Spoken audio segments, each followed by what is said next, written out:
Hello and welcome. इस video में हम सिंपल ज्योमेट्रिक मीन निकालना सीखेंगे। तो चलिए शुरू करते हैं। देखिए, हमने जो फर्स्ट वीडियो जो बनाया था वो मेजर्स ऑफ सेंट्रल टेंडेंसी के ऊपर बनाया था और उसमें हमने देखा था कि मेजर्स ऑफ सेंट्रल टेंडेंसी का मतलब होता है एवरेजेस। वहाँ पर हमने बात की थी कि जो एवरेजेस है उनको बेसिकली मोटे तौर पर हमने दो कैटेगरीज में क्लासिफाई किया था। एक था मैथमेटिकल एवरेजेस, दूसरा था पोजिशनल एवरेजेस। मैथमेटिकल एवरेजेस की भी आगे कुछ टाइप्स की हमने बात की थी, जिसमें है arithmetic mean, geometric mean, harmonic mean. Arithmetic mean के भी दो टाइप होते हैं, सिंपल अर्थमेटिक मीन और वेटेड अर्थमेटिक मीन। तो ये वाला टॉपिक हम कर चुके हैं पूरा का पूरा। ठीक है, इसकी कुछ प्रॉब्लम्स रहती हैं, वो बीच बीच में मैं वीडियो बना के डालता रहूँगा। आज हम जो टॉपिक शुरू करने वाले हैं वो है ज्योमेट्रिक मीन। ज्योमेट्रिक मीन के भी दो टाइप होते हैं, सिंपल ज्योमेट्रिक मीन और वेटेड ज्योमेट्रिक मीन। इस वीडियो में हम सिंपल ज्योमेट्रिक मीन की बात करने वाले हैं। जब हमने सिंपल अर्थमेटिक मीन की बात की थी तो उसमें हमने 3 तरह की डाटा सीरीज़ में इसको निकालना सीखा था। वो डाटा सीरीज़ मैं आपको फिर से रिमाइंड करा देता हूँ। इंडिविजुअल सीरीज़ थी, डिस्क्रीट सीरीज़ थी और कंटिन्यूस सीरीज़ थी। सिंपल ज्योमेट्रिक मीन भी हम तीनों तरह की डाटा सीरीज़ से निकालना सीखेंगे। इस वीडियो में हम simple geometric mean individual series से निकालना सीखेंगे, डिस्क्रीट सीरीज़ से निकालना सीखेंगे और कंटिन्यूस सीरीज़ से निकालना सीखेंगे। तो चलिए शुरू करते हैं। देखिए, ज्योमेट्रिक मीन को हम शॉर्ट में जीएम लिख देते हैं, जो हमें निकालना होता है, और इसका फॉर्मूला होता है GM is equal to anti log summation log x बटा एन। ये फॉर्मूला कैसे बना है इसकी भी हम बात करेंगे, लेकिन इससे पहले हम एक छोटा सा कंसेप्ट है बेसिक सा कि लॉगरिथम या लॉग की डेफिनेशन क्या होती है और लॉग से एंटी लॉग कैसे निकाला जाता है, वो बात हम इसमें थोड़ी सी करेंगे। उसके बाद हम इसके ऊपर आगे चलेंगे। हालांकि लॉग के बारे में हम एक डिटेल वीडियो हम बना चुके हैं, चैप्टर 4 के लेक्चर 9 में आप उसे जाकर देख सकते हैं। मैं उसका लिंक आपको डिस्क्रिप्शन बॉक्स में दे दूंगा। तो पहले हम जान लेते हैं कि लॉग क्या होता है। देखिए, अगर मैं ऐसे लिखूं, यहाँ पे इसको बैक करते हैं, पेन लेते हैं। अगर मैं यहाँ ऐसे लिखूं, a की power x is equal to y, ठीक है, ये एक एक्सपोनेंशियल फंक्शन है। अगर हम कहें कि y का हमें log निकालना है तो हम ऐसे लिखेंगे log y, और इसका बेस है a is equal to x। तो हम कहेंगे कि a बेस के ऊपर y का log x है। ठीक है, क्या कहेंगे, बेस है हमारे पास a क्या है, बेस, ठीक है, log किसका निकाला है, y का, और log क्या है, x, ये है इसकी log की वैल्यू, y के log की वैल्यू। ठीक है, इसे हम एक छोटे से एग्जाम्पल से समझ लेते हैं। मैं इसके लिए एक न्यूमेरिक एग्जाम्पल लिखता हूँ आगे। यहाँ पे मैं अगर ऐसे लिख दूँ, यहाँ पे 10 की पावर 2 है तो कितने के बराबर हुई, 100 के। अगर हम 100 का log निकाले, log कितने का, 100 का, और उसका बेस क्या है, 10, तो वो कितना आएगा, 2। इसका मतलब ये बनता है। अब हमारे पास ये जो वैल्यू 2 है ये log वैल्यू है 100 की। ठीक है, अगर हम कहें कि इस 2 का एंटी लॉग लेना है तो एंटी लॉग लेंगे तो वापस ये इसी फॉर्म में चली जाएगी। वो कैसे होगा, देखिए, हमें इस लॉगरिथमिक फंक्शन को वापस एक्सपोनेंशियल फंक्शन में बदल देना है, तो इसको कहा जाता है एंटी लॉग लेना। ठीक है, एंटी लॉग का क्या मतलब हुआ, एंटी लॉग का मतलब हुआ कि लॉगरिथमिक फंक्शन को वापस एक्सपोनेंशियल फंक्शन में कन्वर्ट कर देना। ठीक है, इसको कहा जाता है एंटी लॉग। क्योंकि यहाँ पे हमें एंटी लॉग की ज़रूरत पड़ेगी, तो इसलिए मैंने सोचा कि शुरू में इसके ऊपर थोड़ी सी बात कर लेते हैं। अब अगर हम ये कहें कि 10 के बेस पे, ठीक है ना, बेस कितना है, 10, 2 का एंटीलॉग कितना होगा, तो ये वापस क्या बन जाएगा, 100 बन जाएगा। तो बेस है हमारे पास 10, लॉग कितने का लेना है हमने, 2 का, एंटीलॉग 2 का लेना है, तो कितना आया 100 वापस। तो ये जो हमने 100 का लॉग लिया था उसका एंटीलॉग वापस 100 बन गया है, बेस कितना है 10। तो इस फॉर्मूले के अंदर जो हमने ये वाला लॉग लिया है ये कॉमन लॉग है, यहाँ पे लिखा हुआ नहीं है 10, लेकिन इसका बेस 10 ही है, ठीक है ना, ये हमें याद रखना है। तो चलिए मैं इसको साफ़ कर देता हूँ और हम आगे की बात शुरू करते हैं। अब हमारे पास जो सवाल है वो ये है कि ज्योमेट्रिक मीन कैसे निकालना है। ठीक है, ज्योमेट्रिक मीन निकालने का ये फॉर्मूला बनता है। ये कैसे बना, देखिए हम यहाँ पे एक एग्जांपल लेते हैं। ये कोई वेरिएबल है x, ठीक है ना, वेरिएबल जैसा कि हमने पिछले मीन निकाले तब देखा था। अगर हमें इसका ज्योमेट्रिक मीन निकालना है तो उसका क्या फॉर्मूला बनेगा, कैसे निकलेगा वो, इसका हमें ज्योमेट्रिक मीन निकालना है तो क्या बनेगा। पहले तो जो हमने सिंपल अर्थमेटिक मीन किया था तो उसमें तो हमने इन दोनों को जोड़ के 2 से डिवाइड किया था, है ना। 2 से डिवाइड कैसे, क्योंकि n यहाँ पे नंबर ऑफ ऑब्जर्वेशन कितनी है, 2, एक 8 है और एक 2 है, ठीक है ना, 2 नंबर ऑफ ऑब्जर्वेशन है तो n की वैल्यू है 2। तो यहाँ पे हमें क्या करना है, 8 × 2 करना है और नंबर ऑफ ऑब्जर्वेशन कितनी है 2, तो यहाँ पे हमें इसकी पावर 1/2 लगा देनी है, जिसका मतलब होता है 8 × 2 अंडरूट, ठीक है ना, इसका अंडरूट ले देना।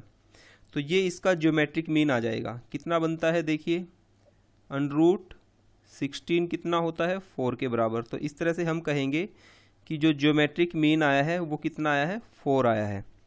अब हम दूसरा एग्जाम्पल लेते हैं। यहाँ पे देखिए, यहाँ पर भी x वेरिएबल है, लेकिन इसमें नंबर ऑफ ऑब्जर्वेशंस कितनी है, 3, नंबर ऑफ ऑब्जर्वेशन है 3, 1, 2 और 3। तो n की वैल्यू कितनी हुई यहाँ पे, 3। अगर हमें इसका ज्योमेट्रिक मीन निकालना हो, ज्योमेट्रिक मीन इसका निकालना हो हमें, तो वो कैसे निकलेगा, इन तीनों की तीनों संख्याओं को मल्टीप्लाई करेंगे, 4 × 2 × 8, और इसके ऊपर पावर कितनी लगेगी, 1/3। तो इसका मतलब यहाँ पे ये हुआ कि जितनी नंबर ऑफ ऑब्जर्वेशन है उसकी पावर 1 के बटे हो जाएगी, ठीक है।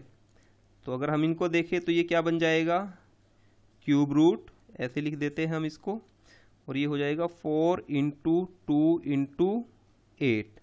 हमें पता है इन दोनों को, इन तीनों को मल्टीप्लाई करेंगे तो हम 64 बनेगा, और 64 का क्यूब रूट हमें पता है 4 आ जाता है, तो इसका एवरेज भी 4 आया।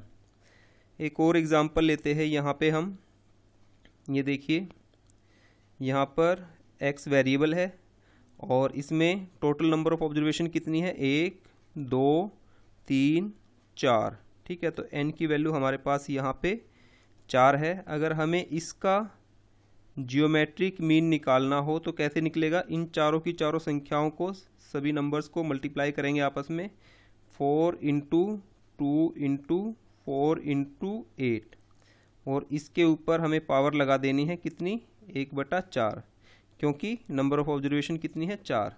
तो इसको हम इस तरह से लिख सकते हैं, 1/4, और रूट में करेंगे हम 4 × 2 × 4 × 8, इस तरह से। तो देखिए क्यूब रूट तक निकालना तो आसान था, लेकिन यहाँ पर जब बात आती है, ठीक है, तो यहाँ पे इसका हमें 1/4 रूट निकालना, थोड़ा सा क्वार्टर रूट निकालना इसका हमारे लिए मुश्किल हो जाता है। तो ऐसे में हम क्या करेंगे, ऐसे में हम लॉग लेंगे, ठीक है। लॉग किसका लेंगे, gm का। तो क्या करेंगे हम, log gm = log, ये सारी की सारी संख्या है 4 × 2 × 4 × 8, और इसकी पावर 1/4, ठीक है। तो ऐसा करने से क्या होगा, हमें एक लॉग की प्रॉपर्टी हमने डिस्कस की थी चैप्टर 4 के लेक्चर 9 के अंदर। तो लॉग की प्रॉपर्टीज़ का यहाँ पे यूज़ होगा, ठीक है। तो लॉग की एक प्रॉपर्टी क्या होती है, log m की power n = n × log m। तो वही प्रॉपर्टी यहाँ पे लगेगी, log की यहाँ पर ये जो पावर है 1/4 आगे आ जाएगी, और अंदर क्या रहेगा हमारे पास, log 4 इंटू 2 इंटू 4 इंटू 8, इस तरह से। अब इसके ऊपर भी एक log की प्रॉपर्टी लग जाती है, वो क्या है, log m into n is equal to log m plus log n। तो इसके ऊपर जब log की प्रॉपर्टी लगेगी तो ये क्या बन जाएगा, 1/4 तो आगे ही रहेगा, ये जो log है ये सभी के साथ लगेगा तो ये बन जाएगा log 4, इसको ब्रैकेट लगा देते हैं, plus log 2 plus log 4 plus log 8, इस तरह से। तो ये तो हमने एक न्यूमेरिक एग्जांपल लिया है। अब हम इसको एक जनरल एग्जांपल लेके डिस्कस करते हैं। मैं पहले इसको साफ कर देता हूँ, यहाँ से पूरे को ही कर देता हूँ। देखिए यहाँ पे हमने कहा कि हमने इसके ऊपर 4 की पावर लगाई, ऐसे ही ये कितना भी नंबर हो सकता है n तक, ठीक है। तो यहाँ पे मान लेते हैं कि हमारे पास जो x वेरिएबल है, x वेरिएबल वो क्या है हमारे पास, ऐसे करके यहाँ पे लिख देते हैं हम x1, x2, x3, x4 और x5, ठीक है। तो अगर हमें इसका जियोमेट्रिक मीन निकालना है तो हम क्या करेंगे, नंबर ऑफ ऑब्जर्वेशन कितनी है, 5 है, 1 2 3 4 5। तो ये हो जाएगा हमारा x1 into x2 into x3 into x4 into x5, ठीक है, और इसकी पावर हो जाएगी 1/5। इसमें हम वही दोनों तरफ log लेंगे, log gm log gm is equal to log x1 into x2 into x3 into x4 into x5 और इसकी पावर है 1/5। तो ये क्या हो जाएगा, 1/5 आगे आ गया, ठीक है। और यहाँ पे हमारे पास क्या बन जाएगा, log x1 plus log x2 plus log x3 plus log x4 plus log x5, ठीक है ना। तो अब हमें इनकी log वैल्यू निकालनी है। जब हम इन सब को जोड़ देंगे तो ये बन जाएगा हमारे पास समेशन log x, और ये जो 5 है ये क्या है, नंबर ऑफ ऑब्जर्वेशन जिसको हमने n से डिनोट किया है, n।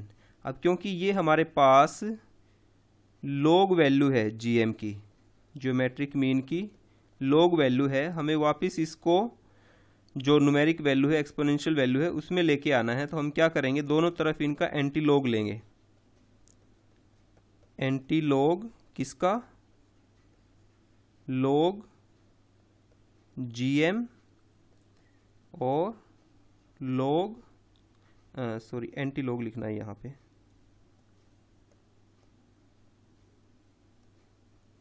एंटी लॉग किसका, समेशन log x बटे n का, ठीक है ना। तो ये एंटी लॉग कैसे लेते हैं ये हम पहले अभी डिस्कस कर चुके हैं। तो इसलिए ये वाला जो फॉर्मूला जो बना है यहाँ पे, ये यहाँ से आके बना है, ठीक है। मैं उम्मीद करता हूँ कि आपको समझ आ गया होगा कि एंटी लॉग का जो ये वाला फॉर्मूला बना है जियोमेट्रिक मीन का, एंटी लॉग वाला, ये कैसे बना है। ये ऐसे बना है क्योंकि यहाँ पर एंटी लॉग से लॉग कैंसिल हो जाएगा, तो यहाँ पे क्या बचेगा हमारे पास, केवल जियोमेट्रिक मीन। तो जियोमेट्रिक मीन किसके बराबर आया, इसके बराबर आया है, इस वाले फॉर्मूले के बराबर, ठीक है। तो अब हम तीनों तरह की डाटा सीरीज़ में सिंपल ज्योमेट्रिक मीन निकालना सीखेंगे। तो पहले हम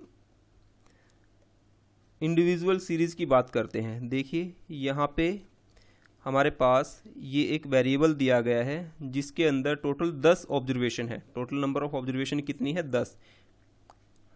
यहाँ पे देखिए 10 है, ये 1 2 3 4 5 6 7 8 9 और 10। तो n की वैल्यू है जो हमारे पास यहाँ पे ध्यान रखना है 10 है। हमें निकालना क्या है यहाँ पे, जियोमेट्रिक मीन gm। फॉर्मूला क्या बनता है, gm is equal to anti log summation log x बटे n।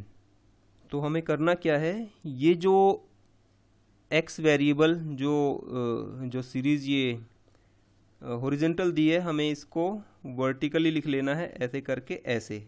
x की वैल्यू आ गई है। अब हमें क्या चाहिए, log x। तो यानी कि हम x की जो वैल्यू है उसका log निकालेंगे। x की वैल्यू क्या है, ये सारी की सारी वैल्यूज़ है, 85, 70, 15, 75, 500, 8, 45, 250, 40, 36। ठीक है, तो हम बारी बारी से इन सब की log वैल्यू निकालेंगे। तो 85 की log वैल्यू क्या होगी, 1.92941896। ठीक है, इसी तरह 70 की भी कोई वैल्यू होगी, ये यहाँ पे हमने निकाल ली है। 15 की भी, 15 की भी कोई वैल्यू होगी, इन सभी की वैल्यू निकालेंगे। 75 की, 500 की, 8 की, 45 की, 250 की, 40 की और 36 की log वैल्यू निकाल ली। आप देखेंगे कि ये डेसिमल में काफ़ी लंबी वैल्यू है, तो हम क्या करते हैं कि इसको 2 डेसिमल तक ले लेते हैं। यहाँ पे हमने इसको 2 डेसिमल तक ले लिया है। अब हमारे पास ये क्या आया है, यहाँ पे ये हमारे पास log x आया है। ठीक है ना, ये वाला log x। अगर हम इसको जोड़ देते हैं पूरी की पूरी वैल्यू को, इन सभी संख्याओं को, किनको, इन वाली संख्याओं को अगर हम जोड़ दें, इन नंबर्स को जोड़ दें, तो हमारे पास समेशन log x आ जाएगा। तो चलो हम इनको जोड़ देते हैं। ये देखिए यहाँ पे हमने इन सभी को जोड़ दिया है, जितनी भी वैल्यूज़ है, तो हमारे पास ये वैल्यू आई है, समेशन log x की वैल्यू आई है हमारे पास 17.64। इन सभी को जोड़ने के बाद इसकी वैल्यू जो आई है वो क्या आई है, ये आई है। इसको हम यहाँ भी लिख देते हैं, दोनों तरफ लिख देते हैं, इनके नीचे यहाँ लिख दिया हमने और यहाँ लिख दिया।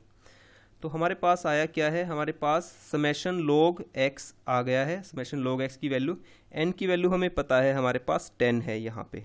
ठीक है, n की वैल्यू हमारे पास 10 है। ठीक है, तो हमें क्या करना है, इस फॉर्मूले में इसको रख देना है। फॉर्मूले में रखेंगे तो क्या बनेगा, gm is equal to anti log कितने का, 17.64 डिवाइडेड बाई 10। ठीक है ना, तो इस तरह से हमने इसको डिवाइड कर देना है 17.64 को। तो क्या आ जाएगा हमारे पास आ जाएगा एंटी log ऑफ 1.764। अब हमारे पास ये वाली जो वैल्यू है, ये लॉगरिथमिक वैल्यू है, इसका अगर हम एंटी log ले देंगे तो हमारे पास ये वाली वैल्यू आ जाएगी ज्योमेट्रिक मीन की। ठीक है, तो एंटी log लेने का वही सिंपल सी बात है, क्योंकि ये जो log निकाला है हमने, ये लॉगरिथमिक वैल्यू है, इसका बेस 10 है। इसका बेस कितना है, 10। तो अगर हम इसको 10 के बेस पे ये वाली पावर लगा दे तो हमारे पास एंटी log वैल्यू इसकी आ जाएगी। कैसे, जो हमने अभी बात की थी, एंटी log कितना, एंटी log कहते हैं ना 10 के ऊपर x की पावर, x क्या है, ये वाली वैल्यू। ठीक है, तो ये बन जाएगा हमारे पास एंटी log 10 की पावर 1.764। ठीक है ना, तो इसकी वैल्यू आ जाती है हमारे पास 58.0396। तो ये हमारा क्या निकला है, ये हमारा ज्योमेट्रिक मीन निकल गया है ये। ठीक है, ज्योमेट्रिक मीन। तो मैं उम्मीद करता हूँ कि आपको समझ आ गया होगा कि इंडिविजुअल सीरीज़ में ज्योमेट्रिक मीन कैसे निकाला जाता है। ये वाली बात हम कर चुके हैं। ठीक है, अभी हमने शुरू में पहले यही बात डिस्कस की थी, उसके बाद आगे बढ़े थे हम। तो कुछ नहीं करना, 10 के ऊपर ये जो वैल्यू आई है यहाँ पे, ठीक है, इसको हमें 10 की पावर बना देना है, तो इसका एंटी log हो जाएगा वो। ठीक है, और इसका एंटी log होने के बाद जो वैल्यू आएगी वो हमारे पास ज्योमेट्रिक मीन की आएगी। तो ये तो बात हमने की थी इंडिविजुअल सीरीज़ में। अब हम बात करते हैं अगर हमारे पास डिस्क्रीट सीरीज़ दी हुई हो तो कैसे करेंगे। ये देखिए, यहाँ पर एक एग्जांपल लिया है, यहाँ पर x वेरिएबल है और f यहाँ पे इसकी फ्रीक्वेंसी दी गई है। ठीक है ना, डिस्क्रीट सीरीज़ ऐसी ही होती है जिसमें हमें फ्रीक्वेंसी दी हुई हो, ये हम फर्स्ट वीडियो में बात कर चुके हैं। हमें निकालना क्या है, यहाँ पे calculate geometric mean from the following series. हमें इसका ज्योमेट्रिक मीन निकालना है, यानी कि जीएम निकालना है। जीएम निकालने का फॉर्मूला हमने अभी डिस्कस किया। ठीक है, तो क्योंकि इसमें फ्रीक्वेंसी दी गई है तो फॉर्मूले में थोड़ा सा चेंज यहाँ पे हो जाएगा। यहाँ पे होगा हमारे पास summation F into log x। तो log x यानी कि ये जो वैल्यू है x की, इन सभी का log लेना है और log ली हुई वैल्यू को हमें उनकी फ्रीक्वेंसी से मल्टीप्लाई करना है इनसे, ये जो दी गई है यहाँ पे। तो हमें अभी कुछ नहीं करना, पहले की तरह ये जो हमारे पास ये जो टेबल दी गई है, ये डाटा ये हॉरिजॉन्टल है, हम इसको वर्टिकल लिख लेते हैं ऐसे। एक्स की वैल्यू ये आ गई है हमारी, फ्रीक्वेंसी की वैल्यू यहाँ पर ये आ गई है। यहाँ पे जो हमने बात की है एन कितना है यहाँ पे, इन सभी फ्रीक्वेंसीज़ को जोड़ देंगे हम तो एन आ जाएगा हमारे पास। इन सभी का समेशन करेंगे, summation F is equal to N, ठीक है ना। तो ये आएगा हमारा 50। अब इसको निकालेंगे भी हम, तो हमें पहले क्या करना है, log x निकालना है। सबसे पहले हमें x ये जो वैल्यू है इसका log लेना है, ये 50 आ गया, इसका log लेना है, log x यानी कि 8 का log हमारे पास क्या आया 0.90। हमने इस बार हमने केवल 2 डेसिमल तक ही हमने इसको लिया है, ठीक है। log 10 का आ जाएगा 1, log 12 का आ जाएगा 1.08, ऐसे ही बाकी 14 का भी लेंगे, 16 का भी लेंगे और 18 का भी लेंगे। इसके बाद हमें क्या करना है कि ये जो log की वैल्यूज़ आई है, ठीक है, ये जो log की वैल्यूज़ आई है x log वैल्यूज़ आई है जो x की, ठीक है ना, इनको इनकी फ्रीक्वेंसी से मल्टीप्लाई करना है। यानी कि इसको मल्टीप्लाई करेंगे इसके साथ, 1 को मल्टीप्लाई करेंगे 10 के साथ, 1.08 को मल्टीप्लाई करेंगे 20 के साथ, ऐसे 1.15 को 8 के साथ, 1.20 को 5 के साथ और 1.26 को करेंगे 1 के साथ, ठीक है यहाँ पे। तो ये हमने अगले कॉलम में इसको यहाँ पे किया हुआ है, log f log x, तो ये आ जाएगा 6 इंटू 0.90 इज इक्वल टू 5.42, ठीक है। ऐसे ही बाकी को भी कर देंगे, 10 को 1 से मल्टीप्लाई करेंगे 10, 20 को 1.08 से करेंगे 21.58 आ जाएगा, ऐसे ही ये और ऐसे ही ये और ऐसे ही ये। तो यहाँ पे हमें जो चाहिए थी जो वैल्यू, ये वाली हमारे पास log f x की वैल्यू हमारे पास आ गई है। अगर हम इसको जोड़ देंगे तो समेशन f log x हमारे पास आ जाएगा। तो चलिए इन वैल्यूज़ को जोड़ देंगे हम। यहाँ पे जो हमारे पास आई हुई है ये वाली वैल्यूज़ है जो इनको जोड़ेंगे हम, इस तरफ है जो, तो क्या बन जाएगा ये देखिए, ये आ गया हमारे पास summation f log x is equal to, इन सभी को जोड़ा हमने और इसकी वैल्यू आई है 53.45। यहाँ पे भी लिख देते हैं इनको ऐसे, ठीक है। तो हमारे पास ये वाली वैल्यू आ गई है ऊपर जो हमने यहाँ पे फॉर्मूले में लिखी हुई है। मैं इसको हटा दूँ एक बार, इसको भी हटा दूँ। हमारे पास ये वाली वैल्यू आ गई है और ये n की वैल्यू हमारे पास दी हुई है 50, यहाँ पे हमने ये लिखी हुई है, ठीक है, ये लिखी हुई है यहाँ पे। तो बस हमें क्या करना है, इसको इस फॉर्मूले में रख देना है ऐसे करके, ऐसे gm is equal to anti log 53.45 divided by 50। तो जब हम 53.45 को 50 से डिवाइड करेंगे तो हमारे पास वैल्यू आ जाएगी ये gm एंटी लॉग 1.069। तो ये जो हमारे पास ये वैल्यू आई है ये वाली, ठीक है, ये x की वैल्यू है, x की वैल्यू है ना, a का base x is equal to y, ऐसे हमने शुरू में डिस्कस किया था ना। तो y की वैल्यू आ जाएगी हमारे पास, यानी कि ये जो y है ये हमारे पास जियोमेट्रिक मीन है। तो हमें कुछ नहीं करना, इस वाली वैल्यू को 1.069 को 10 की पावर बना देना है, ठीक है ना, 10 की पावर बन जाएगी यहाँ पे ऐसे करके, एंटी लॉग 10 की पावर x। तो क्या बनेगा, एंटी लॉग 1.069 क्या बन जाएगा, ये 10 की पावर 1.069 जो किसके बराबर आया है 11.72 के बराबर। और यही हमारा जियोमेट्रिक मीन है, यही क्या है हमारा जियोमेट्रिक मीन, ठीक है। तो बस कुछ नहीं है, थोड़ा सा फ़र्क है और ये ठीक उसी तरह से है जैसे हमने सिंपल अर्थमेटिक मीन में सिंपल अर्थमेटिक मीन निकालना सीखा था डिस्क्रीट सीरीज से, ठीक है ना, उसी तरह से इसमें हमें बस लॉग लेना होता है। अब हम बात करेंगे, अगर हमारे पास कॉन्टिन्यूस सीरीज़ अगर हमें दी हुई हो तो हमें ज्योमेट्रिक मीन कैसे निकालना है। यहाँ पे देखिए ये एक टेबल हमारे पास दी गई है, यहाँ पे किसी क्लास में स्टूडेंट्स के मार्क्स दिए गए हैं।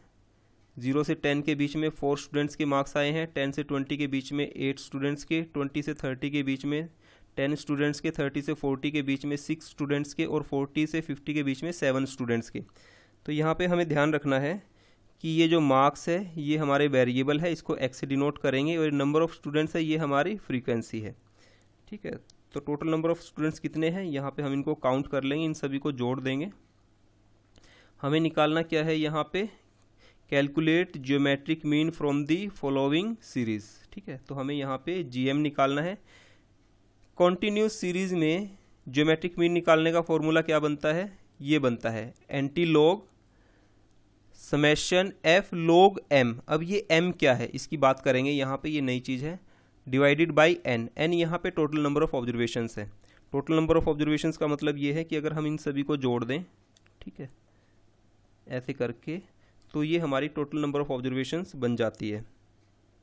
तो सबसे पहले तो हम वैसे ही करेंगे, ये जो हमें डाटा हॉरिजॉन्टल दिया हुआ है इसको वर्टिकल टेबल में ऐसे लिख लेते हैं। ठीक है, अब बात हमारे पास आ जाती है यहाँ पे, ये जो वैल्यू m की जो बात हुई है log m, अभी तक तो हमने log x किया था, यहाँ पे log m की बात हुई है।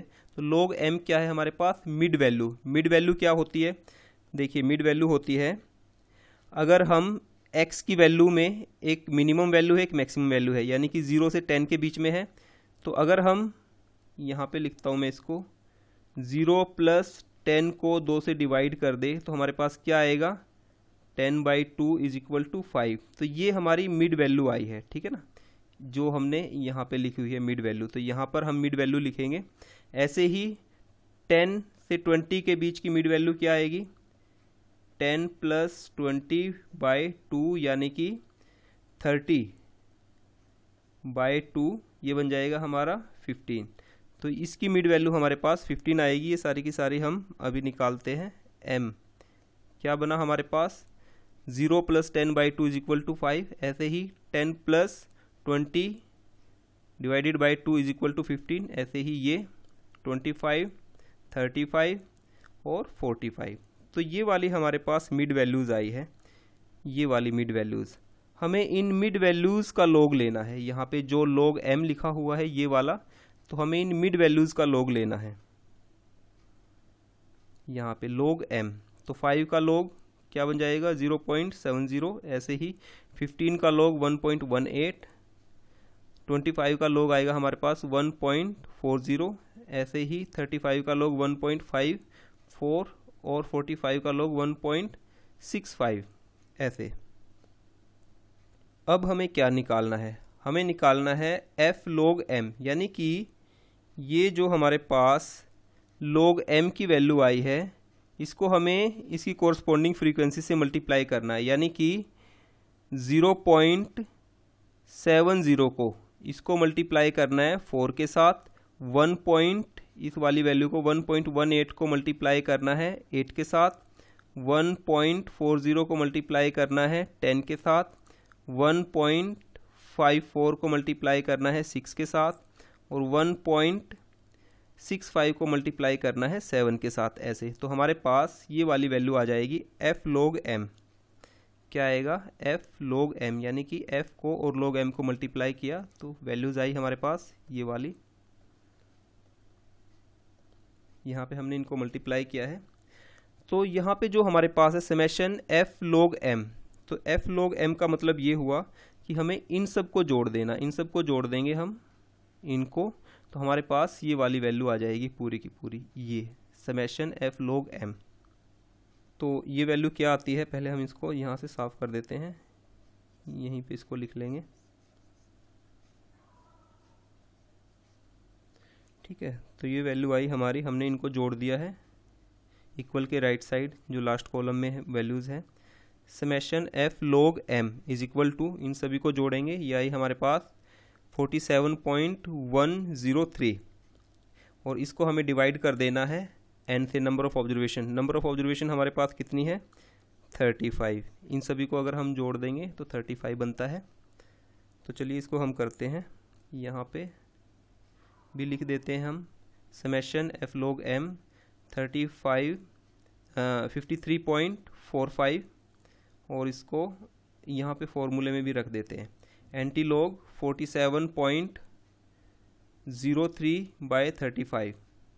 ये वाली वैल्यू यहाँ पे गलत लिखी गई है, इसको नहीं लिखेंगे हम। ये बनती है हमारी 47.03, ठीक है, गलत लिखी गई है मिस्टेकनली। तो इसको हम इससे डिवाइड करेंगे तो आ जाएगा हमारे पास इसका antilog, geometric mean is antilog of 1.344, यानी कि 47.03 को हमने 35 से डिवाइड किया है, तो हमारे पास ये वैल्यू आई है। इस वैल्यू का, क्योंकि ये लोगरिथमिक वैल्यू है, ठीक है, लेकिन हमें लोगरिथमिक वैल्यू नहीं चाहिए, तो हम इसका एंटीलॉग लेंगे। तो एंटीलॉग कैसे होगा, वही फॉर्मूला है 10 की पावर x। तो x क्या है हमारे पास, x है हमारे पास ये वाली वैल्यू। तो इसको अगर हम 10 की पावर लगा दें तो हमारे पास ज्योमेट्रिक मीन आ जाएगा, यानी कि इसकी वैल्यू हमारे पास आ जाएगी। तो ये आया हमारा एंटीलॉग 1.344 इज इक्वल टू 10 की पावर 1.344। तो हमारे पास ज्योमेट्रिक मीन क्या आया, मैं इसको साफ़ करना पड़ेगा, यहाँ से दिखाई नहीं दे रहा, ये आ गया है हमारे पास, ठीक है। तो इस तरह से कॉन्टीन्यूस सीरीज़ के अंदर जो ये डाटा दिया गया है, इससे हमारी ज्योमेट्रिक मीन कितना आया है 22.066, ठीक है। यहाँ पे इसकी वैल्यू यहाँ लिख देते हैं 47.03 summation f log m is equal to this. तो इस तरह से हमने तीनों ही सीरीज़ में, इंडिविजुअल सीरीज़ में, डिस्क्रीट सीरीज़ में और कंटिन्यूस सीरीज़ में ज्योमेट्रिक मीन निकालना सीखा है। और मैं उम्मीद करता हूँ कि ये वीडियो आपके लिए यूज़फुल रहेगा। और एक बात जो मैं यहाँ पे कहना चाह रहा था आपको, जो मुझे शुरू में बतानी चाहिए थी, वो ये है कि ऐसा ज़रूरी नहीं है कि अर्थमेटिक मीन और ज्योमेट्रिक मीन की वैल्यूज़ जो है वो बराबर आ जाए, ठीक है ना, ऐसा ज़रूरी नहीं है। अर्थमेटिक मीन की वैल्यू अलग आती है, ज्योमेट्रिक मीन की वैल्यू अलग आती है। अगर आप इसी डाटा से अर्थमेटिक मीन निकालेंगे तो मीन की वैल्यू कुछ और आएगी, ज्योमेट्रिक मीन से अलग आएगी। अब सवाल ये पैदा होता है कि हम अर्थमेटिक मीन क्यों लगाते हैं, ज्योमेट्रिक मीन, तो ये डिपेंड करता है कि हमें किस तरह की रिसर्च में किस तरह के मेथडोलॉजी की ज़रूरत है, ठीक है ना। तो यहाँ पे कोई बात नहीं है, कुछ फील्ड्स में ज्योमेट्रिक मीन का इस्तेमाल किया जाता है, कुछ फील्ड्स में अर्थमेटिक मीन का इस्तेमाल किया जाता है। ये बिल्कुल वैसे ही है कि जैसी बीमारी होगी वैसी दवा जो है डॉक्टर उसको देता है मरीज़ को। तो यहाँ पर ज़रूरत के हिसाब से जहाँ पर ज्योमेट्रिक मीन की ज़रूरत पड़ती है, ज़्यादातर फाइनेंशियल सेक्टर में या जहाँ पर कंपाउंड ग्रोथ रेट वगैरह निकालनी पड़ती है, वहाँ पर ज्योमेट्रिक मीन की ज़रूरत पड़ती है। तो ठीक है, तो आप इस कन्फ्यूजन में मत रहना कि अर्थमेटिक मीन और ज्योमेट्रिक मीन की वैल्यू सेम होती है, सेम नहीं होती है, ठीक है, अलग अलग होती है ये। तो ठीक है फिर, thanks for watching, have a nice time.